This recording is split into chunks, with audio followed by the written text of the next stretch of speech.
I almost deleted this beat because of how it made me feel. So today I want to take you through a tour of how exactly I created the beat for Take the Way Out. Let's get into this. Let's get into how I started the instrumental itself. It all began with this Fender Telecaster right here. I got this actually used for like 300 bucks at the time, and I didn't realize it, but I love the sound of this guitar. This guitar it's specifically made in Mexico. So the sound that comes out of this Telecaster is not like the American Telecaster. The American one is a bit cleaner. The Mexican Telecaster sounds a little bit more dirtier and grittier. So I really love how the sound dynamic came out of this one. The instrumental itself started off with the guitar riff. Let me show you a little bit on how that came about. So I started here.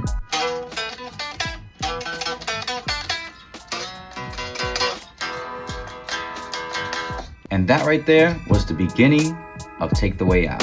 Now, after I started the guitar track, which was the main impetus to this track, I went right into the beat. Let me show you how I got started on that.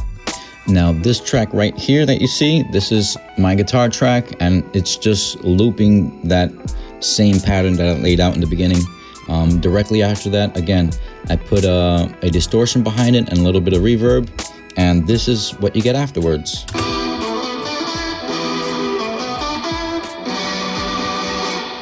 Again, this Fender specifically, because it's a Mexican Telecaster, has a much grittier sound to it, and I loved it for this track. It really made the emotion of this track come alive. Now, after laying down the guitar track and adding the effects to it, the main two things that I generally like to add are the kick and snares, because this starts to add a little bit of rhythm behind the guitars or whatever other elements you may be working on. So I started with the kick and the snare on one track and eventually just separated them so that I can isolate them and have a little bit more control over EQing and the dynamics of them. But the main beat after that started like this.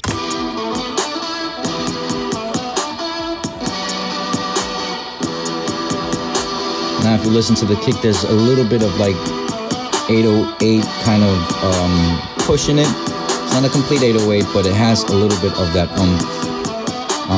and the snare is kind of like your typical trap snare that I'm using with a little bit of reverb behind it.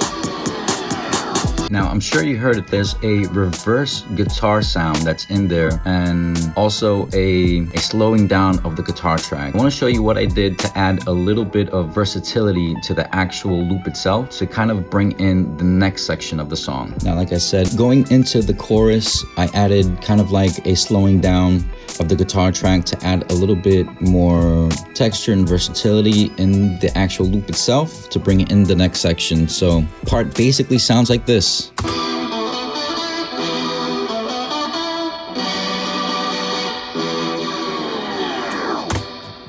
I added a record stop right there, and that kind of signals that there's a change in the loop and the beat itself and the section itself. So that's what I did for that section. Now, all together with those parts that I shown you, this is kind of how everything works out.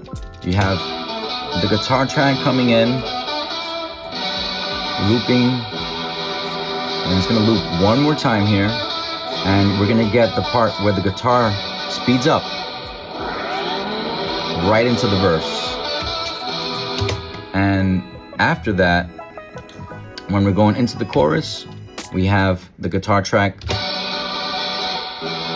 slow down. Now, I want to put that together with the kick and the snare, as that's what I laid out after that to kind of give it a little bit more rhythm and movement. Let's check this out.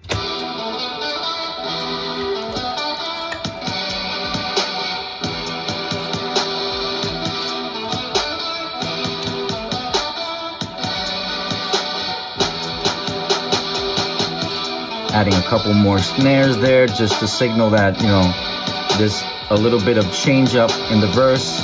And as we're going from verse into chorus, we get the slowdown.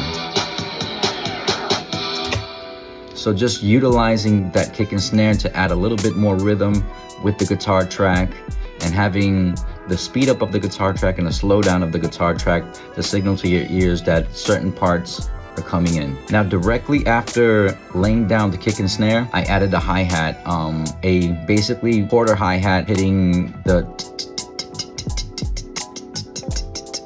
to give it a little bit more of a pace, and this is what it sounds like. Now that, along with the kick and snare, adds, you know, a little bit more movement, and I added a little roll there.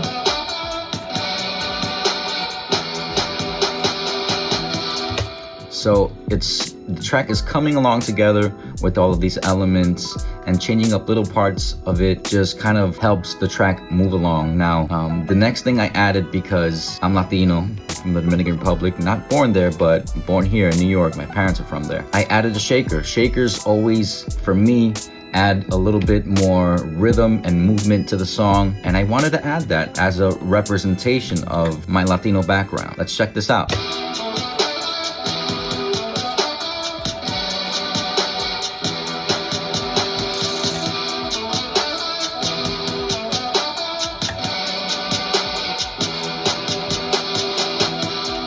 So again, if you listen to like the shaker, it's also kind of working side to side with the snare, adding a little bit more movement in the track. Now, after certain parts in the song, I always like adding another element to kind of signal that the song is getting a little bit bigger and wider. And I thought that this would work great because it gives it more of like a stadium sound. I added a big clap to it with a big reverb. Let's check it out. So this is the big clap track right over here. And I wanted to add this as a way to signal that, you know, the song is moving along. There's a lot more of, I guess, an importance of what's going on lyrically and where the progression of the song was going. And I added a clap to it, the reverb, and this is how it sounds alone.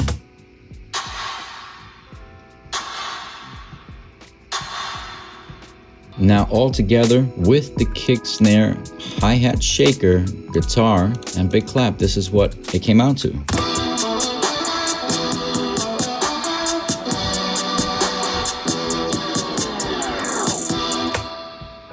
Yeah, so that is basically the crux of it all. Now it's basically the whole instrumental. The only thing I didn't show you guys was the bass, and I didn't add it because usually you don't really hear the bass through your phone when I'm presenting, and most people are presenting basses because it's such a low frequency. But that is the main beat and how the song Take the Way Out came about. Now, if you guys have stuck with me this long in the video, I want to thank you for joining me on this trip on how I created the instrumental for Take the Way Out. If you can, go ahead and add me, subscribe, like the video, tell me what your thoughts are and how the production came along down below, and I'll see you on the next one.